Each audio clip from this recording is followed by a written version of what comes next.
પ્રશ્ન નંબર 11. મંદિરોના નિર્માણમાં કયા રાજાઓનું પ્રદાન સૌથી મોટું અને નોંધપાત્ર છે?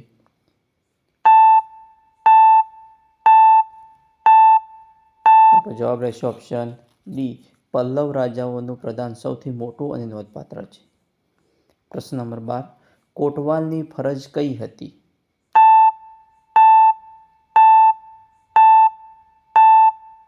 તો આપણો જવાબ રહેશે ઓપ્શન ડી. આપેલ તમામ એટલે કે કોટવાલની ફરજોમાં કિલ્લાનું ધ્યાન રાખવું, કિંમતોનું નિયમન કરવું, ઘર, શેરીઓ અને રસ્તાઓને લગતી બાબતોનું સમાધાન કરવું એ કોટવાલની ફરજ હતી.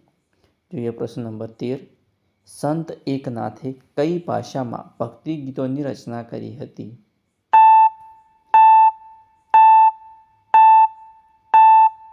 તો આપણો જવાબ આવશે ઓપ્શન એ. મરાઠી ભાષામાં. સંત એકનાથે મરાઠી ભાષામાં ભક્તિ ગીતોની રચના કરી હતી. પ્રશ્ન નંબર 14. ભારતની બધી જ પ્રાદેશિક ભાષાઓમાં સૌ પ્રથમ પ્રાદેશિક ચિત્રપટ બનાવવાનું માન ગુજરાતી ભાષાની ફિલ્મને મળે છે. આ ફિલ્મ 1932ના વર્ષમાં રજૂ થયેલ હતી. આ ફિલ્મ નીચેનામાંથી કઈ હતી?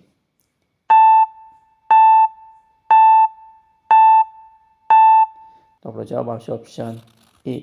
નરસિંહ મહેતા ફિલ્મ હતી. પ્રશ્ન નંબર 15. ભારતીય સંસ્કૃતિમાં કયા વૃક્ષને પૂજનીય ગણવામાં આવે છે?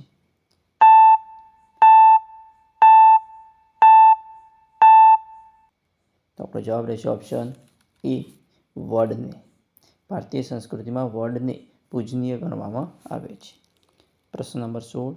બંગાળીમાં રામાયણની રચના કોણે કરી હતી?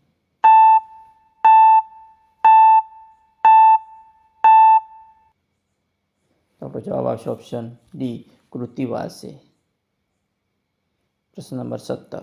જામનગર જિલ્લામાં આવેલા ગોપ મંદિરો નીચેના પૈકી કઈ સ્થાપત્ય શૈલીના છે?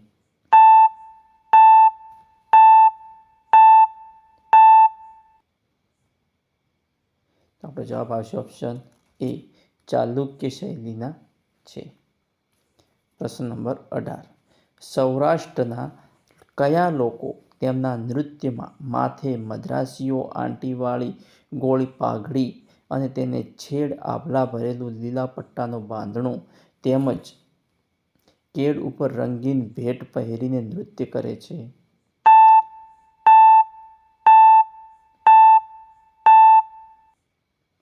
તો આપણો જવાબ આવશે ઓપ્શન બી. કોળી સમાજના લોકો. પ્રશ્ન નંબર 19. ઈસવીસન 775માં કોણે આક્રમણ કર્યું જેથી મૈત્રકો પરાજિત થયા અને વલભી વિદ્યાપીઠ બંધ પડી હતી?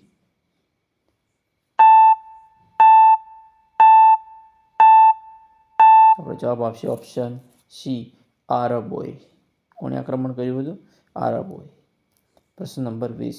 ગુજરાતમાં અકીકનો ઉદ્યોગ ક્યાં વિકસ્યો છે?